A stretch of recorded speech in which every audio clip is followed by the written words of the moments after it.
మకర రాశి వారికి ఈ వారంలో కార్యసిద్ధి అనుకూలిస్తోందా అండి? అలాగే కనపడుతోంది. 5 గ్రహాలు సహకరిస్తున్నాయి. ప్రధానంగా రవి, చంద్ర, గురు, శుక్ర, శని గ్రహాలు. విశేషమైన శుభాలున్నాయి. శీఘ్ర విజయం లభిస్తుంది.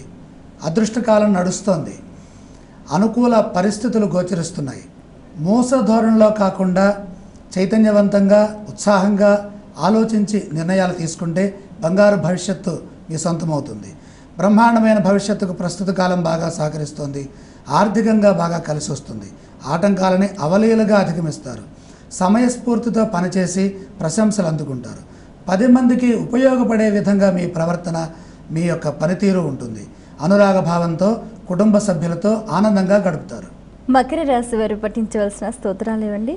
లక్ష్మీ అష్టోత్తర శతనామ స్తోత్రం చాలా సత్ఫలితాలను అందజేస్తుంది. ఆలయ సందర్శన క్రమంలో ఏ దేవీ దేవతలను దర్శించాలంటారు? మహాలక్ష్మి దర్శనము అదృష్టాన్ని ఎక్కువగా ఇస్తుంది. మకర రాశి వారు చేయవలసిన దానాలు ఇవ్వండి. శనగలు, ఉలవలు శివునకు పూజ చేసే వాటితో వాటిని ఆవులకు పెట్టడం ద్వారా సత్ఫలితాలు సిద్ధిస్తాయి.